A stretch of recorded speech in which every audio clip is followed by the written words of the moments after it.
Okay, so we all agree sugar is the #1 nutritional boogeyman, right? We read the labels, we try to avoid the white powder. Yeah. We're on guard against anything ending in "-ous." That's been the public health mission for decades, yeah. Cut the sugar. But this whole deep dive is about a plot twist. It's one that sounds almost too cynical to be true. Which is? That the food labeled sugar-free, maybe even the stuff marketed as heart-healthy, is secretly spiking your blood sugar faster and more violently than a spoonful of pure sugar ever could. So what if the absolute worst carb in your pantry is the one you were told not to worry about? That's our mission today, then. Let's unpack this whole carbohydrate spectrum and find the real hidden enemy. Yeah, and to do that, we need to set the scene, define our 3 main players in the carb world. Right. It's a 3-person team. First up, you have fiber. This is the ultimate good guy. Absolutely. It's a chain of glucose, sure, but its chemical bonds are. There's like super glue. We don't have the enzyme to break them down, so we can't absorb the energy. It just, passes right through. Feeds our good gut bugs on the way out. It's a carbohydrate that doesn't really act like one. Okay, so that's #1. Then you have sugar. The obvious villain. The one we all know. Right. Quick to absorb, spikes your blood sugar almost right away. It's the one we spend all our time tracking. Exactly. And that brings us to the third one. The third carb. And this is where all the modern deception really lives. Starch. Starch, which is, structurally it's a lot like fiber. It's also just a long chain of glucose molecules. But the chemistry is sneaky here. Very sneaky. Unlike fiber's superglue bonds, the bonds in starch are, let's say, flimsy. They're easily snipped by our digestive enzymes. The moment you eat them, they just fall apart into pure glucose and rush into your bloodstream. Okay, now, a whole potato, an ear of corn, that's a starch, and that's generally fine. But we're not talking about that. We're talking about the ultra-processed versions. Okay. This isn't just a whole food. It's like the nutritional ghost of a potato. That's a perfect way to put it. Yeah. When starches, and it's usually the cheap ones like corn or potato, are highly refined, the powder you get at the end, it doesn't resemble the original vegetable at all. We call them synthetic starches. Right. And they're in everything. Instant potatoes, crackers, cereals, and of course, pure cornstarch. Okay, so let's get into the mechanics. Why do these synthetic starches become, as you said, more vicious than straight sugar? Yeah. What is it about being ultra-processed that makes them so much worse? It really comes down to 2 simple ideas: surface area and speed. Surface area, you mean like in geometry class? Exactly like that, yeah. Imagine trying to dissolve a giant sugar cube in water. It takes time, right? Right. The water, or in our case, our digestive enzymes, can only get to the outside surface. Okay. Now imagine you take that same cube, you grind it into this fine, almost atomic level powder, and pour it in. Oh, it would dissolve instantly. I see where you're going. Yeah. The ultra-processing creates this massive, instantly accessible surface area. Precisely. These synthetic starches are made of such fine particles that when they hit your gut, your enzymes can access every single bond at the exact same time. Wow. Which means the glucose hits your bloodstream way faster than traditional sugar. You get a steeper, higher, and frankly more traumatic blood sugar spike. So you're eating something that's technically a complex carbohydrate, but in reality, it's causing a faster, bigger blood sugar reaction than straight table sugar. That's actually pretty unsettling. It is, because this isn't some niche ingredient. The average American gets over 50% of their daily calories from ultra-processed food. 50%. If a big chunk of that 50% is the synthetic hyperspeed starch, you're just creating massive repetitive blood sugar trauma, day in, day out. And the body is tough, but it can only handle that kind of tidal wave so many times before the system just collapses. Yeah. Let's trace that journey. What happens after that instant, overwhelming spike? What's the domino effect?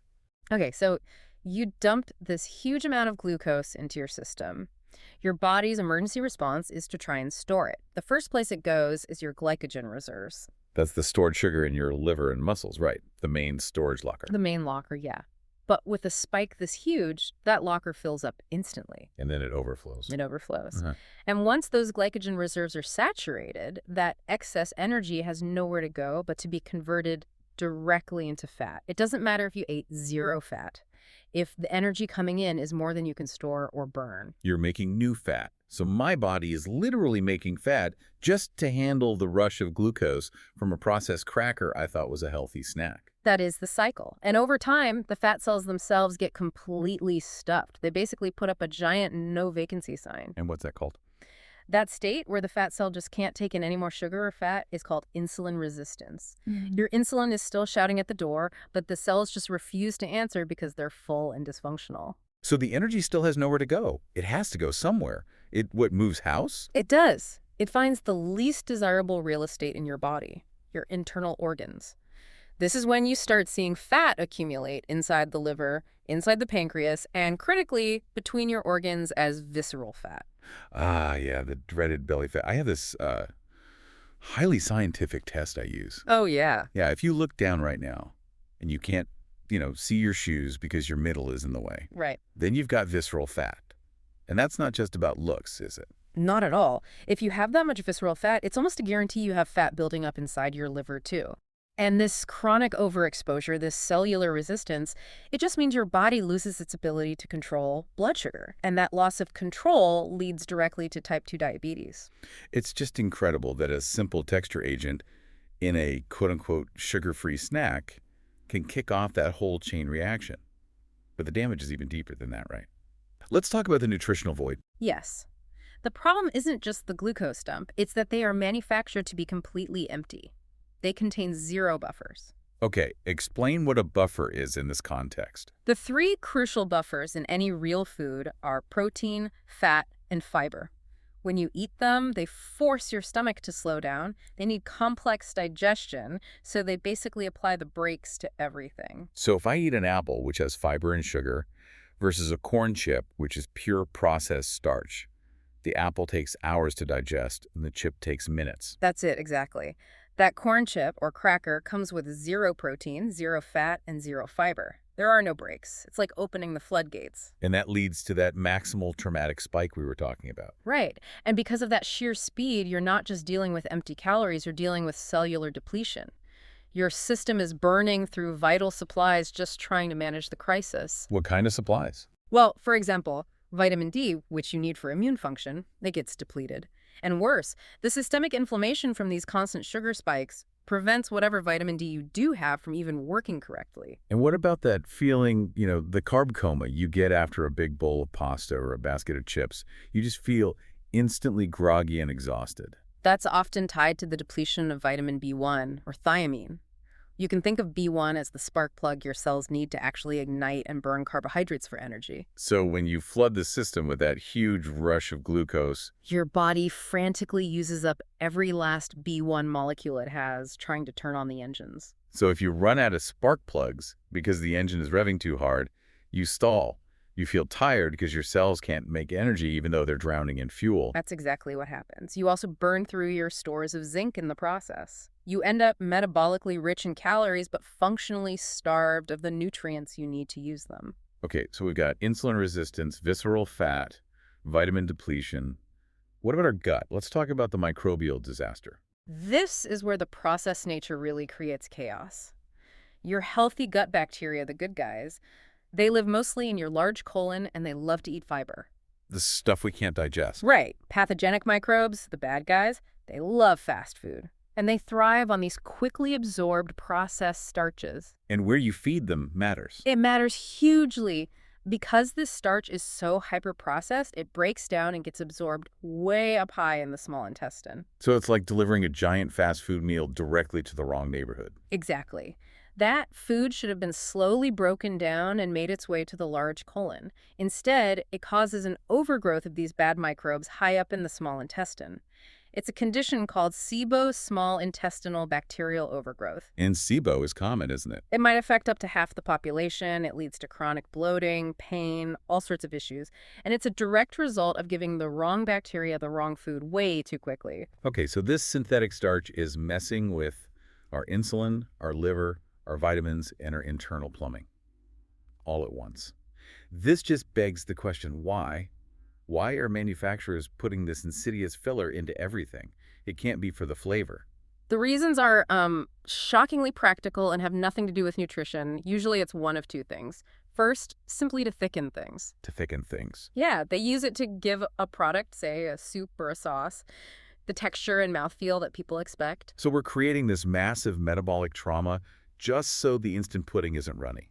That's often the sad truth. The second reason is as a carrier or a delivery system for flavors, colors, artificial sweeteners, it's just an inert powder to help mix those things in evenly. But if we're going to name the absolute worst offender, the real champion of hidden starch, we have to talk about maltodextrin. Ah, maltodextrin. It's the star of the show when it comes to deception. Its primary purpose is almost always as a cheap filler. And this is where the legal loopholes are just so frustrating. So you're telling me they put something that spikes blood sugar worse than pure sugar into our food just to save a few pennies. And then they can legally call it sugar-free because technically it's a complex carbohydrate. That is the reality of the food labeling game. It's chemically complex, sure, but metabolically it requires zero complex effort from your body. It's a trick.